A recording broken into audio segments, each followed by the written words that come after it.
या सुपरफास्ट बुलेटिनचे प्रायोजक आहेत मेसर श्रीराम बोरवेल सावंतवाडी, 100% पाण्याची गॅरंटी आणि श्रीराम सोलर सावंतवाडी। शिकारीसाठी गेलेल्या तरुणाचा बंदुकीची गोळी लागून मृत्यू झाला। हा प्रकार वैभववाडी तालुक्यातील आचिरणे घाणेगडवाडी इथं घडलाय। यामध्ये 31 वर्षीय सागर सुरेश पोटळे याचा मृत्यू झालाय, तर 27 वर्षीय कृष्ण सुरेश कातकर हा गंभीर जखमी झालाय। मच्छीमार किनारपट्टीचे मालक आहेत, त्यांची बांधकामं नियमित करण्यासाठी आपले प्रयत्न असल्याचं आमदार निलेश राणेंनी सांगितलंय। वेंगुर्ले तालुक्यातील दाभोली कोऱ्याची वाडी इथं जखमी अवस्थेत आणि अत्यंत आजारी असलेला बिबट्या येथील विवेक जोशी यांच्या स्वयंपाकघरात शिरला। या बिबट्याला वन विभागामार्फत रेस्क्यू करून वैद्यकीय उपचारासाठी नेण्यात आलं। मागील 10 वर्षात माजी आमदार वैभव नाईकांनी मच्छीमारांसाठी काय केलं ते सांगावं आणि नंतर खुशाल मोर्चा काढावा असं आव्हान आमदार निलेश राणेंनी दिलंय। सावंतवाडी तालुक्यातील एका अल्पवयीन मुलीनं राहत्या घरी गळफास घेऊन आत्महत्या केली। उपचारापूर्वीच तिचं निधन झाल्याचं डॉक्टरांनी घोषित केलं। एकुलत्या एका मुलीनं आत्महत्या केल्यानं कुटुंबियांनी आक्रोश केलाय। खासदार नारायण राणेंच्या पुढील वाढदिवसापर्यंत अमृत महोत्सवी पदार्पण वर्ष साजरा करण्याचा निर्णय सिंधुदुर्ग भाजपनं घेतलाय, तर कणकवली येथील उपजिल्हा रुग्णालयासमोर मैदानावर भव्य सोहळ्याचं आयोजन करण्यात आलं असून मुख्यमंत्री देवेंद्र फडणवीस, उपमुख्यमंत्री एकनाथ शिंदे, केंद्रीय मंत्री गडकरी यांच्यासह अनेक मंत्री आमदार उपस्थित राहणार आहेत। प्रसिद्ध सिने अभिनेते संजय दत्त उपस्थित राहणार असून सोहळ्यानंतर सोनू निगम यांची लाईव्ह कॉन्सर्ट असणार आहे।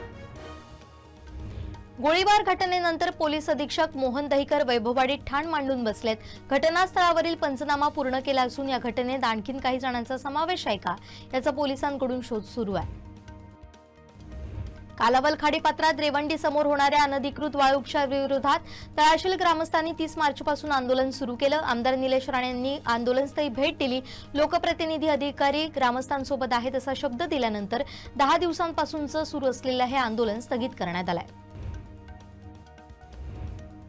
शिरोडा परबवाडा येथील श्रीनाथ उर्फ बबलू विजय परब यांना जीवे ठार मारण्याच्या उद्देशानं मारहाण झाली होती।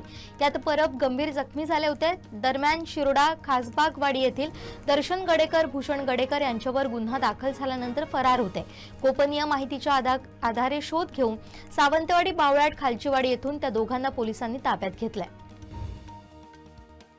दोडामार्ग तालुक्यातील साटेली भेडशी येथील सई मारुती धरणे हिनं जीपॅट परीक्षेत देशात 25वा क्रमांक पटकावून देदीप्यमान यश संपादन केलंय। तिच्या या उल्लेखनीय कामगिरीमुळे ती national institute of pharmaceutical education and research या देशातील सर्वोच्च फार्मसी शिक्षण संस्थांमध्ये प्रवेशासाठी पात्र ठरली आहे। वेंगुर्ला तालुक्यातील दाभोली येथील विवेक जोशी यांच्या स्वयंपाकघरात जखमी अवस्थेत आश्रयासाठी शिरलेल्या बिबट्याला वन विभागानं जेरबंद केलं। त्याच्यावर अधिक उपचार करून 3 दिवस वैद्यकीय निरीक्षणाखाली ठेवण्यात येणार आहे। MNGL गॅस पाईपलाईनसाठीच्या खोदकामाच्या दरम्यान सावंतवाडी सालईवाडा भागात पाणी बाहेर येऊ लागलं। यामुळे पाईपलाईन फुटल्याची भीती निर्माण झाली। कुडाळ शहरात झालेल्या एका भीषण रस्ते अपघातात आंबडपाल येथील पुंडलिक नाईक या इसमाचा मृत्यू झालाय। बोलेरो पिकअपला पाठीमागून धडक बसल्यानं झालेल्या अपघातात नाईक यांच्या डोक्याला गंभीर दुखापत झाली। उपचारादरम्यान डॉक्टरांनी त्यांना मृत घोषित केलं असून आंबडपाल गावावर शोककळा पसरली आहे। तळाशील वासियांना ज्या ठिकाणी वाळूपसा नको तिथं वाळूपसा होणार नाही असं जिल्हाधिकाऱ्यांसोबत झालेल्या बैठकीत ठरलं असल्याचं आमदार निलेश राणेंनी स्पष्ट केलंय। श्रीराम वाचन मंदिर आणि क्रीडा भुवन सावंतवाडी सहकारी पतपेढी यांच्या संयुक्त विद्यमानं स्वातंत्र्य सैनिक जानंद मटकर व्याख्यानमाला 7 एप्रिल ते शनिवारी 11 एप्रिल या कालावधीत आयोजित करण्यात आली असून याला प्रारंभ झालाय। सावंतवाडी शहरातील मच्छी मार्केटच्या दुरवस्थेकडे नगर परिषद प्रशासनाचं लक्ष वेधून देखील दुर्लक्ष होत आहे। प्रभारी मुख्य अधिकारी विनायक औंधकर यांच्याकडून केवळ पोकळ आश्वासनं दिली जात आहेत। मार्केटमधील गटारांवरील लोखंडी जाळ्या तुटल्यानं नागरिक इथं पडून जखमी झालेत। त्यामुळे याला जबाबदार कोण असा सवाल नगरसेवक देव्या सूर्याजींनी उपस्थित केलाय। सावंतवाडी नगर परिषदेच्या सरकारी गोदामाजवळील परिसरात तब्बल 18 नवीन स्ट्रीट लाईटचा शुभारंभ नगराध्यक्षा श्रद्धाराजे सावंत भोसले यांच्या हस्ते करण्यात आलाय। या नवीन विद्युत व्यवस्थेमुळे हा संपूर्ण परिसर विजेच्या प्रकाशानं उजळून निघालाय। सावंतवाडी तालुका पत्रकार संघाची विशेष सर्वसाधारण सभा पर्णकुटी विश्रामगृह इथं पार पडली।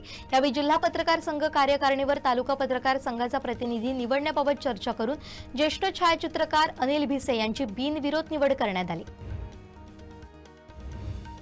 महाराष्ट्र राज्य मार्ग परिवहन महामंडळाच्या रत्नागिरी विभागाने जिल्ह्यात 15 अत्याधुनिक आणि अद्ययावत प्रवासी मार्ग निवारे बांधण्याचा महत्त्वपूर्ण निर्णय घेतला। या महत्त्वाकांक्षी प्रकल्पासाठी शासनाकडून 3 कोटी रुपयांचा भरघोस निधी मंजूर करण्यात आला।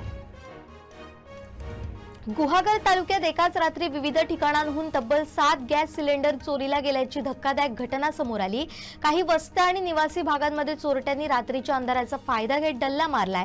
यामागे टोळी सक्रिय असल्याचा संशय व्यक्त होतोय। युद्धजन्य परिस्थितीतही ग्लोबल कोकणच्या माध्यमातून यंदाच्या हंगामातील 1000 डझन हापूस युनायटेड किंगडम मधील बाजारपेठेत यशस्वीरित्या दाखल झालाय। विशेष म्हणजे तिथे या हापूसला भारतीय चलनानुसार प्रति डझन 2600 रुपये इतका जबरदस्त दर मिळतोय। रत्नागिरी शहरात एका दुचाकी शोरूम मधील कर्मचाऱ्याची तब्बल 27,642 रुपयांची ऑनलाईन फसवणूक केल्याची घटना घडली। टीआरपी परिसरातील यमाहा शोरूम मध्ये ही घटना घडली असून या प्रकरणी शहर पोलीस ठाण्यात गुन्हा दाखल करण्यात आला। मुंबई गोवा महामार्गावर रायगड जिल्हा हद्दीत मागील 15 वर्षात 5221 अपघात झाले असून त्यामध्ये 1285 जणांना अपघातात आपला जीव गमवावा लागलाय। अमेरिकेचे राष्ट्राध्यक्ष डोनाल्ड ट्रम्प यांनी इराणसोबत 2 आठवड्यांच्या युद्धविरामाला सहमती दर्शवल्याची घोषणा केली। इराणनं हुर्मुझची सामुद्रधुनी पुन्हा उघडावी अन्यथा पायाभूत सुविधांवर हल्ला करू अशी शेवटची धमकी दिल्यानंतर अवघ्या 2 तासात त्यांनी ही घोषणा केली।